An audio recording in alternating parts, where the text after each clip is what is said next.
112 വിളിച്ചാൽ കിട്ടുമോ, എടുക്കുമോ? എല്ലാവരും പറയുന്നത് ഇവരൊക്കെ വെറുതെ നമ്പറാണെന്നാണ് പറയുന്നത്. വിളിച്ചു നോക്കിയാൽ ചിലപ്പോൾ എമർജൻസി സർവീസിലേക്ക് സ്വാഗതം. വലിയ വലിയ ദുരന്തങ്ങൾ മുമ്പൊക്കെ വളരെ റെയറായിട്ട് ഉണ്ടായിക്കൊണ്ടിരുന്നതായിരുന്നു. എന്നാൽ ഇന്ന് നമുക്കറിയാം, ഒരു വർഷം തന്നെ ഒന്നിലധികം വലിയ ദുരന്തങ്ങൾ കേരളത്തിൽ സംഭവിച്ചുകൊണ്ടിരിക്കുന്നു. എമർജൻസി കിറ്റ് ഇത് തയ്യാറാക്കി വെക്കുന്നതിന് പ്രത്യേകിച്ച് ചിലവൊന്നുമില്ല. പക്ഷെ അത് തയ്യാറാക്കി വെച്ചാൽ നമുക്ക് വളരെ ഗുണം ചെയ്യും എന്നുള്ളതാണ്. എല്ലാ ദുരന്തങ്ങളും പെട്ടെന്നല്ല, പക്ഷെ ചില ദുരന്തങ്ങൾ പെട്ടെന്നാണ്. എന്തൊക്കെയാണ് പെട്ടെന്നുണ്ടാവുന്ന ദുരന്തങ്ങൾ? ഡോക്ടറുടെ തൊണ്ടയിലൊരു ഇഡ്ഡലി കുടുങ്ങി. ഡോക്ടറുടെ ഹസ്ബൻഡ് തൊട്ട് ഓപ്പോസിറ്റായിട്ടിരുന്ന് കഴിയും. പക്ഷേ എന്ത് ചെയ്യേണ്ടതെന്ന് ഹസ്ബൻഡിന് അറിയില്ല. ഡോക്ടർക്ക് അറിയായിരുന്നു, ഹസ്ബൻഡ് അറിയുന്നില്ല. പക്ഷേ ഡോക്ടർ വിത്തിൻ ഫ്യൂ മിനിറ്റ്സ് മരണപ്പെടുകയുണ്ടായി.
എല്ലാവർക്കും നമസ്കാരം. നമ്മുടെ ഒരു ചെറിയൊരു സെഷനാണിത്, അരമണിക്കൂറിൻ്റെ ഒരു സെഷൻ. എൻ്റെ സുരക്ഷ എൻ്റെ ഉത്തരവാദിത്വം എന്നാണ് അതിൻ്റെ title. My safety is my responsibility. വളരെ കുറച്ച് പേരേ ഉള്ളൂ. അപ്പോൾ അതുകൊണ്ട് നമുക്ക് വളരെ ഇൻട്രാക്റ്റീവായിട്ട് ഒരു ചെറിയൊരു സെഷൻ നമുക്ക് ചെയ്യാം. ഇത് സേഫ്റ്റി ഫ്രം ഡിസാസ്റ്റേഴ്സ് എന്നുള്ളൊരു വിഷയമാണ് ഉദ്ദേശിക്കുന്നത്. യൂണിസെഫ് കഴിഞ്ഞ അനേക വർഷങ്ങളായിട്ട് നിയമസഭയായി ചേർന്ന് പല പദ്ധതികൾ നടപ്പിലാക്കി വരുന്നു. അതിൽ കഴിഞ്ഞൊരു 4 വർഷമായിട്ട് കാലാവസ്ഥ വ്യതിയാനവുമായി ബന്ധപ്പെട്ട് ബഹുമാനപ്പെട്ട നിയമസഭ സ്പീക്കർ അധ്യക്ഷനായിട്ടുള്ള ഒരു പ്ലാറ്റ്ഫോം, ക്ലൈമറ്റ് പ്ലാറ്റ്ഫോം നടന്നു വരുന്നുണ്ട്. അതിൽ കുട്ടികൾ, എല്ലാ ജില്ലകളിൽ നിന്നുള്ള അംഗങ്ങളാണ്. അപ്പോൾ അതുമായി ബന്ധപ്പെട്ട്, അല്ലെങ്കിൽ കാലാവസ്ഥ വ്യതിയാനവുമായി ബന്ധപ്പെട്ടും ദുരന്തങ്ങളുമായി ബന്ധപ്പെട്ട് പല പ്രോഗ്രാമുകൾ ഞങ്ങൾ MLA-മാരോട് ചേർന്ന്, അതുപോലെ തന്നെ മറ്റ് ഔദ്യോഗികമായിട്ടുള്ള ഓഫീഷ്യൽസിനോട് ചേർന്ന് നടപ്പിലാക്കി വരികയാണ്. ഓക്കെ, അപ്പോൾ ഈ അല്പസമയം ദുരന്തങ്ങളുമായി ബന്ധപ്പെട്ട് എന്ന് പറഞ്ഞാൽ ഡിസാസ്റ്റേഴ്സുമായി ബന്ധപ്പെട്ടുള്ള ചില കാര്യങ്ങൾ പഠിക്കാം എന്നുള്ളതാണ്. പ്രത്യേകിച്ച് ഇത് കുട്ടികൾക്ക് വേണ്ടിയിട്ടാണ് തയ്യാറാക്കിയത്. അപ്പോൾ അതിനനുസരിച്ചുള്ള സ്ലൈഡ്സ് ആയിരിക്കും. എന്നാൽ എല്ലാവർക്കും ഇത് മനസ്സിലാക്കുന്നത് ഉചിതമായിരിക്കും. ഓക്കെ, ഈ ചിത്രം ഏതാണെന്ന് അറിയാമോ? ഏതാണ്? പറഞ്ഞോളൂ. ഓർക്കെ, കുട്ടനാടാ? മുണ്ടക്കായ് ചുരണ്ട്. Very good, thank you. കറക്റ്റാണ്. അവിടെ പോയിട്ടുണ്ടോ? ഇല്ല, പക്ഷെ ഇങ്ങനെ കണ്ടതാണ് അല്ലേ? പിക്ചർ എന്താ പറയുന്നത്, വാർത്തയിലൊക്കെ കണ്ടതായിരിക്കാം. ഈ മുണ്ടക്കായ് അതുപോലെ തന്നെ വെള്ളരിമല സ്കൂളിൻ്റെ ഒരു ചിത്രമാണത്. ഞാൻ രണ്ടാമത്തെ ദിവസം തന്നെ അവിടെ ഉണ്ടായിരുന്നു. അവിടെ പോയിട്ട് ഞാൻ എടുത്തൊരു ചിത്രമാണ്. വളരെ ഭയാനകമായിട്ടുള്ള ഒരു ചിത്രം അല്ലേ? സ്കൂളിൻ്റെ ഉൾവശത്ത് അടിഞ്ഞുകൂടിയ അല്ലേ മരങ്ങളും മണ്ണും കല്ലും ഒക്കെ നോക്കി എന്തൊരു ഭയാനകമായിട്ടുള്ളൊരു ചിത്രമാണ് വയനാട് ഉണ്ടായത്. ഈ ചിത്രം ഏതാണ്? ആർക്കു വേണമെങ്കിലും പറയാം കേട്ടോ. ഇത് വളരെ ഇൻഫോർമലായിട്ടുള്ള ഒരു സെഷനാണ്. ആർക്കു വേണമെങ്കിലും പറയാം. ഏതാണ് സാറേ, അറിയോ? ബ്രഹ്മപുരം, കൊച്ചി ബ്രഹ്മപുരത്തുണ്ടായ എന്ത് ദുരന്തമായിരുന്നു ഇവിടെ നടന്നത്? എന്തായിരുന്നു? തീപിടുത്തം. അതിൽ കാണുന്ന പോലെ തന്നെ തീപിടുത്തം. അനേക ദിവസങ്ങൾ നീണ്ടുനിന്ന തീപിടുത്തം ആയിരുന്നു ബ്രഹ്മപുരത്തുണ്ടായത്. ഇതേതാണ്? ഇത് കോട്ടയം ജില്ലയിലെ കൂട്ടിക്കൽ, കൊക്കയാർ പ്രദേശങ്ങളിലുണ്ടായ ഉരുൾപൊട്ടൽ, അതേ തുടർന്നുണ്ടായ വെള്ളപ്പൊക്കം. ഓക്കെ, അതുപോലെ തന്നെ ഇതേത് ദുരന്താണെന്നറിയോ? മൂന്നാർ പെട്ടിമുടി. ഓക്കെ, മൂന്നാർ, ഇടുക്കി ജില്ലയിലെ മൂന്നാറിലുണ്ടായ പെട്ടിമുടി ദുരന്തമാണ്. ഏകദേശം 65ഓളം പേര് ഒറ്റ രാത്രി കൊണ്ട് മരണപ്പെടുവാനുണ്ടായ ഒരു ദുരന്തം ആണിത്. ഇത് 2019 ഞാൻ തന്നെ പെട്ടെന്ന് പറഞ്ഞു പോവാം, സമയം കുറവുള്ളതുകൊണ്ട്. ഇത് മലപ്പുറം ജില്ലയിലെ കവളപ്പാറയിലുണ്ടായ ദുരന്തം. ഏകദേശം 126 പേരാണ് ഈ ദുരന്തത്തിൽ മരണപ്പെട്ടത്. ഇത് നമുക്ക് എല്ലാവർക്കും അറിയാം അല്ലേ? 2018 വെള്ളപ്പൊക്കം, ഫ്ലഡ്സ് ഓഫ് 2018. ഇത് ഇടുക്കി ചെറുതോണിയിൽ നിന്നുള്ള ദൃശ്യമാണ്. ഇത് തിരുവനന്തപുരം ജില്ലയെ ബാധിച്ചൊരു ദുരന്തമാണ്. ഇതുവരെയും കണ്ടത് നമ്മളെ അധികം ബാധിച്ചിട്ടില്ല. ഇത് ഏത് ദുരന്തമാണ്? ഓക്കി, കറക്റ്റ് ഉത്തരമാണ്. നമുക്ക് ക്ലൈമറ്റ് മിഷനിൽ നിന്നുള്ളവരും ഉണ്ട് ഇവിടെ, അവർക്ക് ഇതിനെക്കുറിച്ച് നന്നായിട്ട് അറിയാം. അപ്പോൾ ഓക്കി ദുരന്തം ഏത് വർഷമാണ് ഓക്കി ദുരന്തം ഉണ്ടാകുന്നത്? 2017. കറക്റ്റ് ഉത്തരമാണ്, 2017. അതുപോലെ തന്നെ ഈ ദുരന്തം തിരുവനന്തപുരം ജില്ലയിലല്ല, പക്ഷെ നമ്മുടെ അയൽ ജില്ലയായിട്ടുള്ള കൊല്ലം ജില്ലയിലെ പുറ്റിങ്ങൽ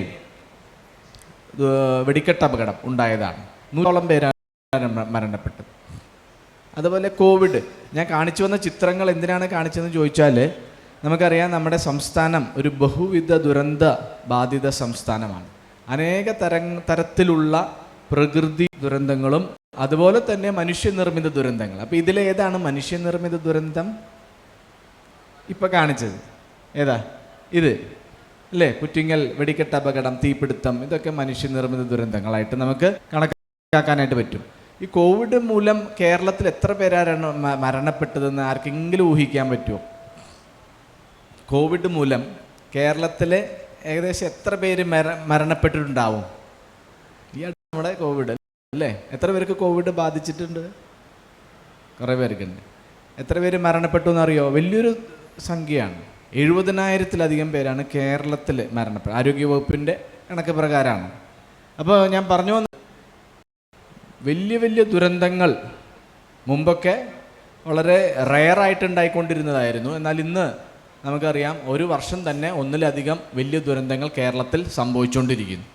എന്നാൽ കുട്ടികളെ ഇവിടെ കൂടുതലും മുതിർന്നവരാണ് ഇരിക്കുന്നതെങ്കിലും ഒരു 7 കൂട്ടം കാര്യങ്ങൾ നമ്മുടെ സുരക്ഷ നമുക്ക് എങ്ങനെ ഉറപ്പുവരുത്താനായിട്ട് സാധിക്കും എന്ന് മനസ്സിലാക്കി തരാനായിട്ടാണ് ഉദ്ദേശിക്കുന്നത്. ഈ കാര്യങ്ങൾ ചെറിയ കാര്യങ്ങൾ എന്തൊക്കെയാണ് എന്ന് നോക്കാം. 1, അടിയന്തര ഘട്ടങ്ങളിൽ വിളിക്കേണ്ട നമ്പർ അറിഞ്ഞിരിക്കുക. ഇവിടെ സ്കൂൾ സ്റ്റുഡൻസ് എത്ര പേരുണ്ട്? പേരുണ്ട്, ഒരു 5-6 പേര്. ഏതെങ്കിലും നമ്പർ അറിയാമോ? മോൾക്ക് അറിയോ ഏതെങ്കിലും നമ്പർ? ഒരു അത്യാവശ്യം വന്ന, ഇപ്പോൾ തീപിടുത്തം അല്ലെങ്കിൽ പെട്ടെന്ന് ആരോഗ്യ സംബന്ധമായിട്ടൊരു പെട്ടെന്ന് ആക്സിഡൻ്റ് ഉണ്ടായി, റോഡ് അപകടം, ഒരാളെ വിളിക്കണം, ആരെ വിളിക്കും? ആർക്കെങ്കിലും അറിയാമോ? മോൾക്കറിയോ? 112. സാറ് പറഞ്ഞ ശരിയാണ്. ഓക്കെ, 112 ഉണ്ട്. അപ്പോൾ നമുക്ക് കുറച്ച് നമ്പറുകൾ നോക്കാം പെട്ടെന്ന് നമുക്ക്. ഓക്കെ, ഫസ്റ്റ് വരുന്നത് എമർജൻസി നമ്പർ എന്ന് പറയുന്ന 112. 112 വിളിച്ചാൽ കേരളത്തിൽ നമുക്ക് പോലീസ് കൺട്രോൾ റൂമിലോട്ടാണ് ലഭിക്കുന്നത്. നമുക്കൊന്ന് വിളിച്ചു നോക്കിയാലോ, കിട്ടുമോന്ന് നോക്കണോ? നമുക്ക് നോക്കാം. 112 വിളിച്ചാൽ കിട്ടുമോ, എടുക്കുമോ? എല്ലാവരും പറയുന്നത് ഇവരൊക്കെ വെറുതെ നമ്പറാണെന്നാണ് പറയുന്നത്. വിളിച്ചു നോക്കിയാൽ ചിലപ്പോൾ. എമർജൻസി സർവീസിലേക്ക് സ്വാഗതം. കേരള പോലീസുമായി സംസാരിക്കുന്നതിനായി 1 അമർത്തുക. കണ്ടാ, കൃത്യമായിട്ട് കിട്ടി. കേരളത്തിൽ ഇവരിപ്പോൾ മിക്കവാറും എന്നെ തിരിച്ചു വിളിക്കും. അവർ ചോദിക്കും, നിങ്ങൾ എന്ത് വെറുതെ വിളിച്ചതാണോ, അതെന്തെങ്കിലും കാര്യമുണ്ടോ എന്ന് വിളിച്ച് ചോദിക്കാറുണ്ട്. ഞാൻ പക്ഷേ തമിഴ്നാട്ടിൽ ഇതുപോലെ കാണിച്ചപ്പോൾ അവരൊന്നും തിരിച്ച് വിളിച്ചില്ല.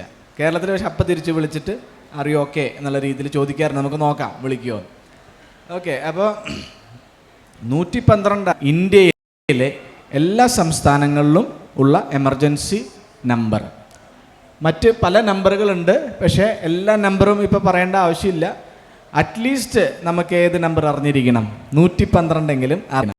കാരണം അതിൽ വിളിച്ചാൽ അവർ മറ്റുള്ള നമ്പറുകളെ അവർ കണക്ട് ചെയ്ത് തരും. തീപിടുത്തമുണ്ടായി എന്ന് പറയണമെങ്കിൽ 101 ശരിക്കും വിളിക്കേണ്ടതെങ്കിലും ആ സമയത്ത് നമുക്ക് ഓർമ്മ ഉണ്ടാവണമെന്നില്ല. അപ്പോൾ അത് ഒരു നമ്പറെങ്കിലും ഓർത്ത് വയ്ക്കുക. അടുത്ത കാര്യം, ഒരു എമർജൻസി കിറ്റോ ഒരു ബാഗോ. എമർജൻസി കിറ്റ് ആരെങ്കിലും കേട്ടിട്ടുണ്ടോ? എമർജൻസി കിറ്റ് എന്തിനാണ് നമ്മൾ തയ്യാറാക്കുന്നത്? അപ്പോൾ എമർജൻസി കിറ്റ് നിങ്ങൾ പ്ലീസ് വിപിനും. എമർജൻസി കിറ്റ് നമുക്കറിയാം, ദുരന്തങ്ങൾ പെട്ടെന്നുണ്ടാവാം. ഓക്കെ അല്ലേ? ഒരു തീപിടുത്തം, എല്ലാ ദുരന്തങ്ങളും പെട്ടെന്നല്ല, പക്ഷെ ചില ദുരന്തങ്ങൾ പെട്ടെന്നാണ്. എന്തൊക്കെയാണ് പെട്ടെന്നുണ്ടാവുന്ന ദുരന്തങ്ങൾ? ഓഫ് കോഴ്സ് ഫയർ, പിന്നെ ഭൂകമ്പം, എർത്ത് പെട്ടെന്നുണ്ടാവുന്നു. അപ്പോൾ അതിൽ നമുക്കൊരു വീട്ടിൽ എമർജൻസി കിറ്റ് തയ്യാറാക്കി വെക്കുകയാണെങ്കിൽ അധികം സമയങ്ങൾ, നമുക്കറിയാം ഒരു ദുരന്ത സമയത്ത് നമുക്ക് ഇതൊക്കെ ചിന്തിച്ച് ആലോചിച്ച് തീരുമാനങ്ങൾ എടുക്കാനായിട്ട് സമയം കിട്ടില്ല. നമ്മൾ പെട്ടെന്ന് ആക്ട് ചെയ്യണം. We should act very fast. അപ്പോൾ അതുകൊണ്ട് നമുക്ക് അത്യാവശ്യമായിട്ടുള്ള സാധനങ്ങൾ ഒരു കിറ്റിൽ തയ്യാറാക്കി നമുക്ക് വെക്കാം. എന്തൊക്കെയാണ് അതിലുള്ളത് എന്ന് വിപിനും ടീമും കാണിച്ചു തരും. നമുക്ക് നോക്കാം, പെട്ടെന്ന് നോക്കാം ഏതൊക്കെയാണ്, ഓരോന്നോരോന്ന് കാണിക്കാം. ഒന്ന്, കുടിവെള്ളം. എത്ര ലിറ്റർ കുടിക്കണം ഒരു ദിവസം ഒരാൾ? എല്ലാവരും ഒന്ന് പറഞ്ഞേ. ഒരു ദിവസം ഒരാൾക്ക് എത്ര ലിറ്റർ വെള്ളം കുടിക്കണം ഡോക്ടർമാർ പറയുന്നു? 10 ലിറ്ററോ? 12 ഗ്ലാസ്. ശരി, ഓക്കെ, ശരിയാണ്. അപ്പോൾ ഏകദേശം 2 hours. എന്നാൽ ഒരു ദുരന്ത സമയത്ത് നമുക്ക് സാധാരണയായി ചെയ്തു വരുന്ന കാര്യങ്ങൾ ഒരുപക്ഷെ ചെയ്യാനായിട്ട് സാധിച്ചേക്കില്ല. അപ്പോൾ അതുകൊണ്ട് അറ്റ്ലീസ്റ്റ് ചുരുങ്ങിയത് ഒരാൾക്ക് കുടിവെള്ളമായിട്ട് 1 ലിറ്ററെങ്കിലും നമ്മൾ കയ്യിൽ വെക്കണം. പിന്നെ അടുത്തത് നമുക്ക് ഡ്രസ്സ് അല്ലേ, അതിൽ കാണിച്ചിട്ടുണ്ട്. നമുക്ക് ഒരു ജോഡി വസ്ത്രം കയ്യിൽ വെക്കാന്ന് പറഞ്ഞാൽ കിറ്റിൽ തയ്യാറാക്കി വെക്കുക. അടുത്തത് ഇതൊരു ടോർച്ചാണ്. നമുക്കറിയാം ഒരു ദുരസമയത്ത് ചിലപ്പോൾ മിക്കവാറും കറണ്ടൊന്നും ഉണ്ടാവില്ല.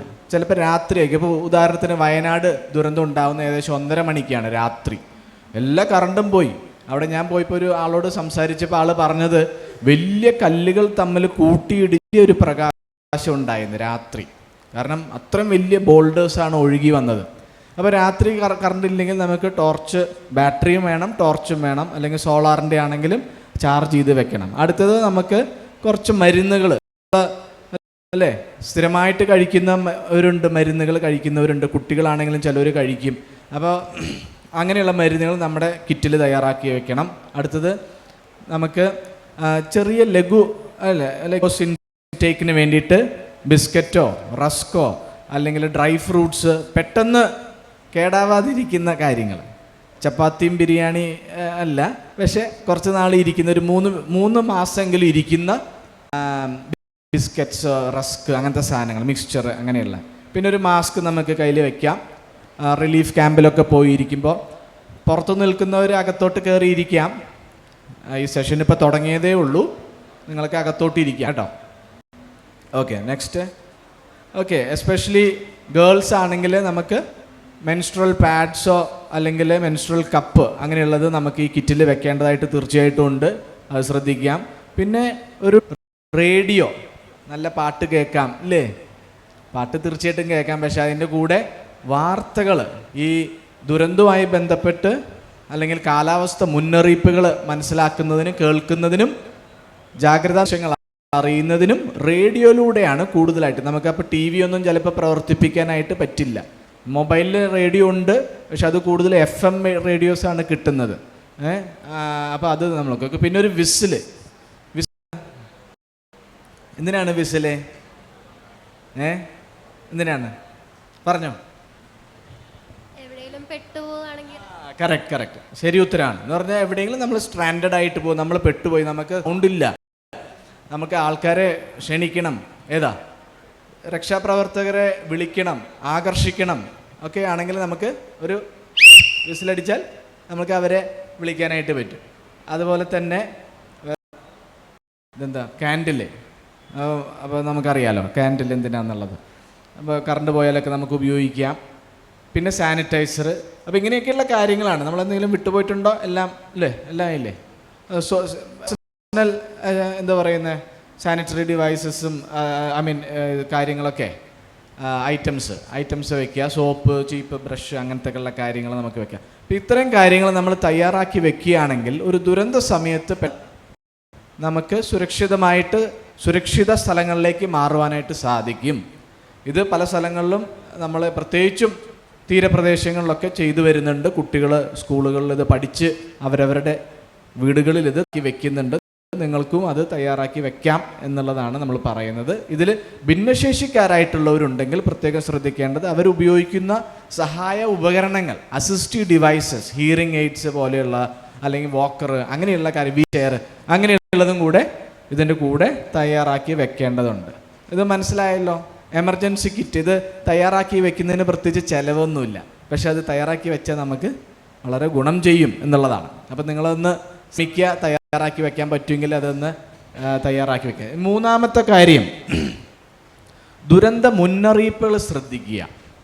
ഇപ്പം ഇന്നത്തെ പത്രത്തിലൊരു മുന്നറിയിപ്പുണ്ട്, ഇന്നത്തെ മനോരമയാണ് ഞാൻ വായിച്ചത്. അതിൽ പറയുന്ന ദിവസങ്ങളിൽ നല്ല മഴ വരാൻ സാധ്യതയുണ്ട്, യെല്ലോ അലേർട്ട് കൊടുത്തിട്ടുണ്ട്. അപ്പോൾ മുന്നറിയിപ്പുകൾ ശ്രദ്ധിക്കുക മാത്രമല്ല ആ മുന്നറിയിപ്പുകൾ തരുന്നത് അനുസരിച്ച് അത് നമ്മൾ പാലിക്കാനായിട്ട് ശ്രമിക്കുക. അപ്പോൾ നിർദ്ദേശങ്ങൾ പാലിക്കുകയും ചെയ്യുക. എവിടെ നിന്നാണ് നമുക്ക് മുന്നറിയിപ്പ് കിട്ടുന്നത്? പറയാമോ ആർക്കെങ്കിലും? എവിടെ നിന്ന് മുന്നറിയിപ്പ് കിട്ടുന്നത്? നിയമസഭയിൽ നിന്നാണോ മുന്നറിയിപ്പ് കിട്ടുന്നത്? Okay, very good. ദുരന്ത നിവാരണ അതോറിറ്റികളിൽ നിന്നാണ്. ഇപ്പോൾ തൊട്ട് മുമ്പത്തെ സെഷനിൽ നമ്മൾ ഡിസ്ട്രിക്ട് കളക്ടർ ശ്രീ അർജുൻ പാണ്ഡ്യൻ സംസാരിക്കുന്നത് നമ്മൾ ശ്രദ്ധിച്ചു. അദ്ദേഹം തൃശ്ശൂർ ജില്ലയുടെ ജില്ലാ ദുരന്ത നിവാരണ അതോറിറ്റിയുടെ അധ്യക്ഷനാണ്. അതുപോലെ തന്നെ സംസ്ഥാനത്തിൽ നമുക്കൊരു സംസ്ഥാന ദുരന്ത നിവാരണ അതോറിറ്റി ഉണ്ട്. അതിൻ്റെ അധ്യക്ഷൻ എന്നുള്ളത് ബഹുമാനപ്പെട്ട മുഖ്യമന്ത്രി തന്നെയാണ്. അപ്പോൾ നമുക്ക് ഈ മുന്നറിയിപ്പുകൾ ലഭിക്കുന്നത് പല ഏജൻസികളിൽ നിന്നാണ്. ഇപ്പോൾ ഉദാഹരണത്തിന് കാലാവസ്ഥ വിഭാഗം എന്ന് പറയും. അവരാണ് ഇന്ത്യയിൽ തന്നെ എല്ലാ സംസ്ഥാനങ്ങൾക്കും മഴ, കാറ്റ്, ചുഴലിക്കാറ്റ്, ചൂട് അങ്ങനെയുള്ള കാര്യങ്ങളുടെ മുന്നറിയിപ്പ് നൽകുന്നത്. ഈ മുന്നറിയിപ്പുകൾ സംസ്ഥാനങ്ങളിൽ വന്നതിന് ശേഷം സംസ്ഥാന ദുരന്ത നിവാരണ അതോറിറ്റി എല്ലാ ജില്ലകളിലേക്കും ഇത് കൈമാറ്റം ചെയ്യുകയും ആ ആവശ്യമായിട്ടുള്ള ആക്ഷൻസ് സ്വീകരിക്കുകയും ചെയ്യും. അതാണ് മുന്നറിയിപ്പുകളെ കുറിച്ച് പെട്ടെന്ന് പറയാനുള്ളത്. അപ്പോൾ നമുക്ക് മുന്നറിയിപ്പ് ലഭിക്കുന്ന, ഇപ്പോൾ തീപിടുത്തത്തിന് ഒരു മുന്നറിയിപ്പ് കിട്ടില്ല, അതുപോലെ തന്നെ ഭൂകമ്പത്തിന് ഇപ്പോൾ നിലവിൽ ഇന്ത്യയിൽ മുന്നറിയിപ്പ് ഇല്ല. എന്നാൽ മറ്റുള്ള മിക്കവാറും ദുരന്തങ്ങൾ ഇവിടെ എഴുതിയിട്ടുണ്ട്. വെള്ളപ്പൊക്കം, മഴ, വിവിധ ഏജൻസികളാണ് ഈ മുന്നറിയിപ്പുകൾ നമ്മൾക്ക് നൽകുന്നത്, ഞാൻ നേരത്തെ പറഞ്ഞ പോലെ. ഓക്കെ, ഇനി അടുത്തത് നാലാമത്തെ കാര്യം, ദുരന്ത സമയത്ത് ചെയ്യേണ്ടതും ചെയ്യരുതാത്തതുമായിട്ടുള്ള കാര്യങ്ങൾ. ഇപ്പോൾ ഒരു ഉദാഹരണം പറഞ്ഞാൽ,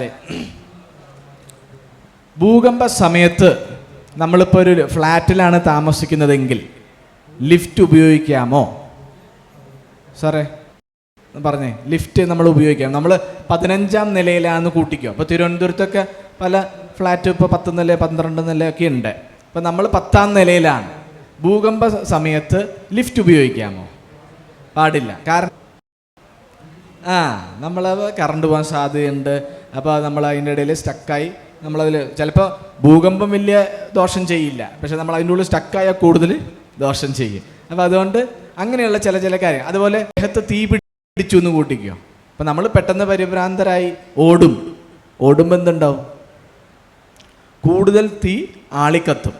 അപ്പോൾ തീപിടുത്തത്തിൽ നമ്മൾ സാധാരണ കുട്ടികളൊക്കെ പഠിപ്പിക്കുന്ന ഒരു കാര്യമുണ്ട്, സ്റ്റോപ്പ്, ഡ്രോപ്പ് ആൻഡ്.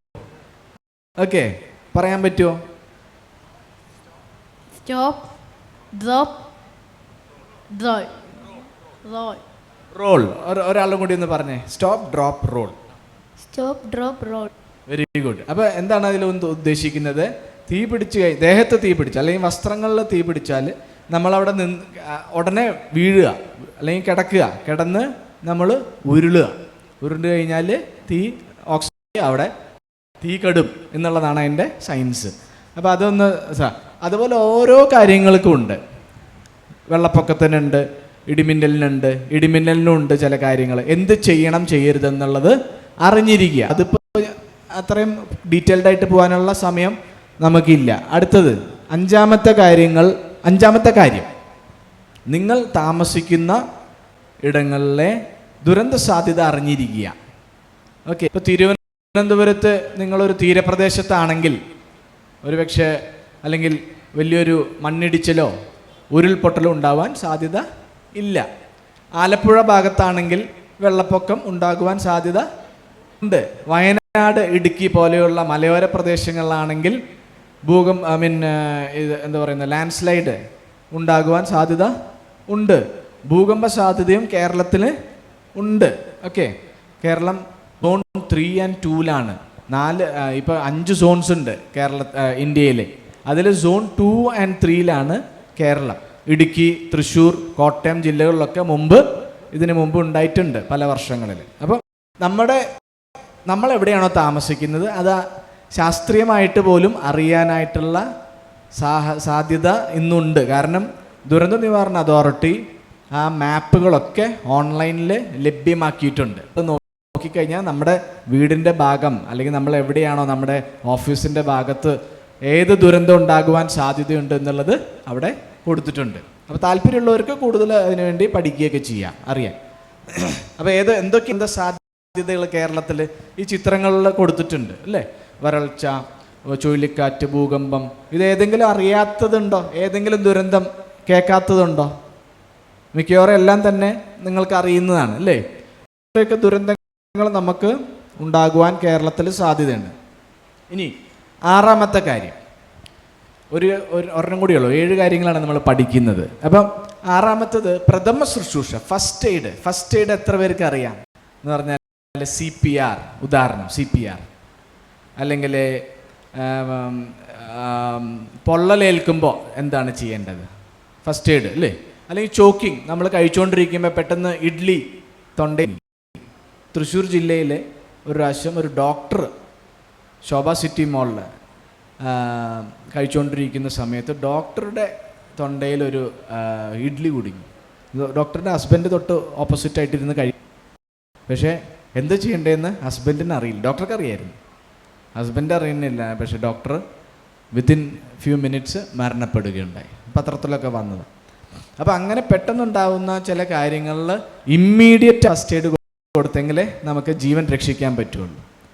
അപ്പോൾ അങ്ങനെയുള്ള ഫസ്റ്റ് എയ്ഡ് സ്കിൽസ് അറിഞ്ഞിരിക്കുന്നത് വലിയ ദുരന്തത്തിൽ നിന്ന് നമ്മളെ വ്യക്തിപരമായിട്ടും നമ്മുടെ ഫാമിലിയിലാണെങ്കിൽ ഫാമിലിനെയൊക്കെ രക്ഷിക്കാനായിട്ട് സാധിക്കും. കുട്ടികൾ പെട്ടെന്ന് കോയിനൊക്കെ വിഴുങ്ങുന്നത്. ഇന്നലത്തെ ഒരു ന്യൂസിൽ കേട്ടു, വയനാടാന്ന് തോന്നുന്നു, ഒരു കുട്ടി 5 മാസമുള്ളൊരു കുട്ടി പാല് തൊണ്ടയിൽ കുടുങ്ങി മരിച്ചത്. അപ്പം ഇങ്ങനെയുള്ള കാര്യങ്ങൾ നമ്മൾ വീടുകളിൽ ചെയ്യണം എന്ന് അറിഞ്ഞിരിക്കുന്നത് വളരെ ഇമ്പോർട്ടൻ്റ് ആണ്. അപ്പോൾ പ്രഥമ ശുശ്രൂഷ അറിഞ്ഞിരിക്കുക. അത് പഠിപ്പിക്കാനായിട്ടുള്ള സമയം ഇപ്പോൾ ഇല്ല, പക്ഷെ നിങ്ങൾക്ക് ആരോഗ്യവകുപ്പിനടുത്തോ അല്ലെങ്കിൽ ഇങ്ങനെയുള്ള ഫസ്റ്റ് എയ്ഡ് കൊടുക്കുന്ന പല ഇൻസ്റ്റിറ്റ്യൂഷൻസ് ഇന്ന് കേരളത്തിലുണ്ട്. അവരിൽ നിന്ന് നിങ്ങൾക്കിത് അറിയാം. അതുപോലെ തന്നെ കുട്ടികൾ പ്രത്യേകിച്ചും റോഡിൽ ഇപ്പോൾ പലരും നടന്ന് സ്കൂളുകളിൽ പോകുന്നില്ല, എന്നിരുന്നാലും ചിലരൊക്കെ അടുത്ത് സ്കൂളുകളിലൊക്കെ നടന്നു പോകുന്നവരുണ്ട്. അപ്പോൾ റോഡിൻ്റെ ഏത് വശം ചേർന്ന് നടന്നാലും നമുക്ക് ഇന്നിപ്പോൾ പഠിപ്പിക്കുന്നില്ല അല്ലേ? ഏത് സൈഡാണ്? ലെഫ്റ്റ് ആണോ റൈറ്റ് ആണ് അല്ലേ? അപ്പോൾ അതുപോലെയുള്ള കാര്യങ്ങൾ അറിഞ്ഞിരിക്കുക. അതുപോലെ വാഹനങ്ങളിൽ എങ്ങനെ നമ്മൾ സുരക്ഷിത ഹെൽമെറ്റ് ധരിക്കുന്നു, സീറ്റ് ബെൽറ്റ് ധരിക്കുന്നു. അതുപോലെ തന്നെ ജലാശയങ്ങളിൽ, കാരണം നമുക്കറിയാം കേരളത്തിൽ ഏകദേശം 1300ഓളം പേരാണ് ഓരോ വർഷവും ജലാശയങ്ങളിൽ മരണപ്പെടുന്നത്. ഓക്കെ, ലൈക്ക് സമുദ്രങ്ങളിൽ അവർ നീന്തൽ അറിയുമെങ്കിലും അവർക്ക് നീന്താൻ സാധിക്കാതെ, കുളങ്ങൾ, പാറമടകൾ, അതുപോലെ നദീതടങ്ങൾ, ഓക്കെ, ഇങ്ങനെയുള്ള സ്ഥലങ്ങളിലൊക്കെ നമ്മുടെ ജീവനെ നഷ്ടപ്പെടുന്നു. അപ്പോൾ 7 കൂട്ടം കാര്യമാണ് ഇവിടെ പറഞ്ഞത്. ഏതൊക്കെയാണെന്ന് പറയാൻ പറ്റുമോ? 7 കാര്യങ്ങൾ ഏതൊക്കെയാണ്? ഒന്നുകൂടി ഒന്ന് നോക്കണോ? അതെ, പെട്ടെന്നൊന്ന് പറഞ്ഞേ. പഠിക്കുകയാണല്ലോ നമ്മുടെ ഈ സെഷൻ. ഓക്കെ, അപ്പോൾ ഫസ്റ്റ് ഏതാണ്? എമർജൻസി നമ്പറുകൾ അറിഞ്ഞിരിക്കുക. 112 നമ്മൾ പഠിച്ചിരിക്കുക. 2, എമർജൻസി കിറ്റ് തയ്യാറാക്കി വയ്ക്കുക. പിന്നെ ദുരന്ത മുന്നറിയിപ്പുകൾ ശ്രദ്ധിക്കുകയും അത് പാലിക്കാൻ ശ്രമിക്കുകയും ചെയ്യുക. 4, ചെയ്യേണ്ട കാര്യങ്ങൾ ഒരു ദുരന്ത സമയത്ത് അല്ലെങ്കിൽ ഒരു എമർജൻസി സമയത്ത് ചെയ്യേണ്ടതും ചെയ്യരുതായിട്ടുള്ള കാര്യങ്ങൾ അറിഞ്ഞിരിക്കുക. നിങ്ങൾ താമസിക്കുന്ന സ്ഥലത്ത് ഉണ്ടാകുവാൻ സാധ്യതയുള്ള ദുരന്തങ്ങൾ അറിഞ്ഞിരിക്കുക. പിന്നെ 6, പ്രഥമ ശുശ്രൂഷ പഠിക്കുകയും അറിഞ്ഞിരിക്കുകയും ആവശ്യം വരുമ്പോൾ അത് പ്രയോഗിക്കുകയും ചെയ്യുക.